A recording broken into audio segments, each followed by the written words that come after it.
ঠিকাদাৰৰ কাণ্ড জ্ঞানহীন কাণ্ড ঠিকাদাৰ বহৰীৰ বাহুবল মেচিনেৰে ভাঙিছে পঞ্চায়তৰ ৰাস্তা জুৰিয়া বেপাৰী বস্তিৰ ৰাস্তা খান্দি তহিলং নগাঁও জনস্বাস্থ্য কাৰিকৰী বিভাগৰ কাণ্ড জুৰিয়াত জল জীৱন মিছনৰ নামত ভণ্টামি নগাঁও জনস্বাস্থ্য কাৰিকৰী বিভাগৰ কাণ্ড জ্ঞানহীন কাণ্ড ডিসি বিডিও থানাত গোচৰ জিলাখনৰ অন্তৰ্গত জুৰিয়া কদমনি টাউন পানী যোগান আঁচনিৰ পাইপলাইনৰ কামত ব্যাপক অনিয়ম জুৰিয়া বেপাৰী বস্তি পাইপলাইনৰ কামত ঠিকাদাৰে সংগঠিত কৰিছে চৰম অনিয়ম ঠিকাদাৰ আবু নছৰ আনসাৰীয়ে বাহুবল দেখুৱাই বেপাৰী বস্তিৰ সিসি ব্লকৰ ৰাস্তা ভাঙি খান্দি তহিলং কৰাৰ ৰাজহুৱা অভিযোগ উঠিছে জুৰিয়া উন্নয়ন খণ্ডৰ আবণ্টিত ধনেৰে কিছুদিন পূৰ্বে নিৰ্মাণ কৰিছিল বেপাৰী বস্তিৰ একমাত্ৰ ৰাস্তাটো জল জীৱন মিছনৰ আঁচনিৰ পাইপলাইন বহুৱাৰ নামত নগাঁও জনস্বাস্থ্য কাৰিকৰী বিভাগৰ ঠিকাদাৰ আবু নছৰ আনসাৰীয়ে সম্পূৰ্ণ নীতি বৰ্হিভূতভাৱে সিসি ব্লকৰ ৰাস্তাটো মেচিনেৰে খান্দি পাইপলাইনৰ কাম কৰিছে যদিও ৰাস্তাটো পুনৰ নিৰ্মাণ কৰি দিয়া নাই বিভাগীয় গাইডলাইন মতে নিৰ্মীয়মান ৰাস্তাৰ পৰা 1 মিটাৰ দূৰেদি পাইপলাইনৰ কাম কৰিব লাগিছিল যদিও সেয়া নকৰি পঞ্চায়তৰ নতুন ৰাস্তাটো ভাঙি খান্দি তহিলং কৰি পাইপলাইনৰ কাম কৰিছে সিসি ব্লকৰ ৰাস্তা ভাঙি খান্দি তহিলং কৰাৰ বাবে জাঙুৰ খাই উঠিছে জুৰিয়া বেপাৰী বস্তি গাঁৱৰ সাধাৰণ জনতা ধুৰন্ধৰ ঠিকাদাৰ আবু নছৰ আনসাৰী আৰু মহৰী মঞ্জুৰ হাছানৰ মতালিৰ বাবে পকী পথ ভঙা হৈছে আৰু ৰাইজে চৰম দুৰ্যোগৰ সন্মুখীন হ'ব লগা হৈছে ৰাইজৰ অভিযোগ নুশুনা কাকো কেৰেপ নকৰা গৰু গোসাই নমনা ঠিকাদাৰ আৰু মহৰীৰ বিৰুদ্ধে অৱশেষত জুৰিয়া থানাত ৰাজহুৱা এজাহাৰ দাখিল কেৱল সেয়াই নহয় নগাঁও জনস্বাস্থ্য কাৰিকৰী বিভাগৰ ঠিকাদাৰ আৰু মহৰীৰ বিৰুদ্ধে নগাঁও জিলাৰ আয়ুক্ত আৰু জুৰিয়া খণ্ড উন্নয়ন বিষয়াকো লিখিত অভিযোগ দাখিল কৰিছে স্থানীয় ৰাইজে এতিয়া ধুৰন্ধৰ ঠিকাদাৰ মহৰীৰ বিৰুদ্ধে কি ব্যৱস্থা গ্ৰহণ কৰে সেয়া হ'ব লক্ষণীয়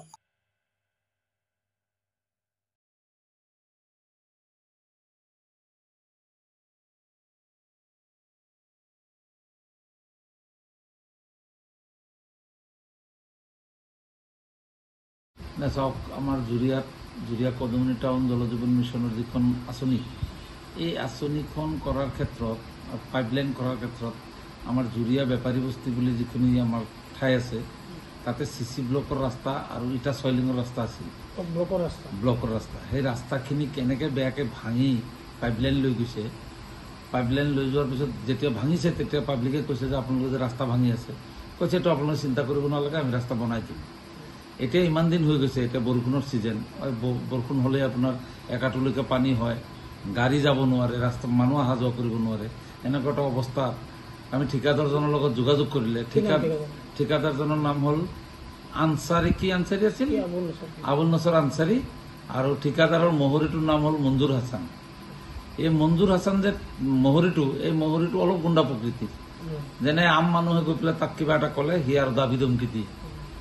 সিটো অলপ গুণ্ডামী প্ৰকৃতিৰ মানুহ এটাৰ লগত ৰাখি লৈছে আৰু ৰাস্তাবিলাক খান্দি এনেকুৱা বেয়া কৰিছে যাৰ কাৰণে মই নগাঁও আয়ুক্তক এখন দিছোঁ দৰখাস্ত এখন কৰিছোঁ তাৰপিছত মই আপোনাৰ জুৰিয়া উন্নয়ন খণ্ডত এখন দৰখাস্ত কৰিছোঁ আৰু জুৰিয়া থানাত তেওঁলোকৰ বিৰুদ্ধে এখন কেছ ৰুজু কৰিছোঁ যে আৰু আজি ব্লকৰ পৰা এজন ইঞ্জিনিয়াৰ আহি জেই আহি তেখেত নিজে ফিল্ড ছাৰ্ভে কৰি ৰাস্তাৰ কণ্ডিশ্যন চাই ফটো চটো মাৰি লৈ গৈছে আৰু গোটেইখিনি ফটো নি পেলাই এতিয়া তেওঁ কৈছে যে মই য'ত পঠাব লাগে পঠাম যাতে তেওঁ বিলবিলাক তেওঁ আটকি থাকে কাম কৰি নিদিয়ালৈকে এতিয়া ৰাস্তা এটাতো চৰকাৰে চেংচন দিয়ে আপোনালোকে মিডিয়াৰ মানুহ আপোনালোকে গম পায় যে চেংচন যেতিয়া দিয়ে বহুত সময় লয় চেংচন দিওঁতে আৰু ৰাস্তা হওঁতেও বহুত সময় লয় কিন্তু ভাঙি পেলোৱাটোতো একদম সহজ সিসি ব্লকৰ ৰাস্তা আপুনি এটা ছাইডৰ পৰা যদি দুটা ব্লক খুলি দিয়ে তেতিয়া ৰাস্তাটো সম্পূৰ্ণৰূপে ডেমেজ হৈ যায় মই ডিপাৰ্টমেণ্টৰ তাত মোৰ এটাই আহ্বান যে যেনেকৈ নহওক এই ঠিকাদাৰজনক নাকি লগাই সি কোনো গুৰু গোহাঁই নমনা ঠিকাদাৰ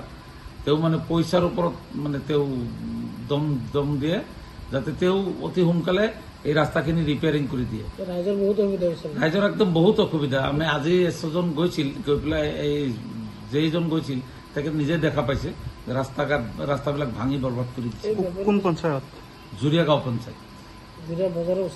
একদম জুৰিয়া বজাৰৰ মানে যিটো BSNL টাৱাৰলৈ যোৱা যিটো ৰাস্তা এই BSNL টাৱাৰৰ তলেদি যিখিনি ৰাস্তা লৈ গৈছে গোটেইখিনি ভাঙি এনেকুৱা এটা অৱস্থা কৰিছে তাত টমটমটো কেইবাটাও এক্সিডেণ্ট হৈছে আৰু 4 চকা গাড়ীবিলাক মানে যাওঁতেও সাৱধানে যাব লগা হৈছে এনেকুৱা এটা কণ্ডিশ্যন কৰিছে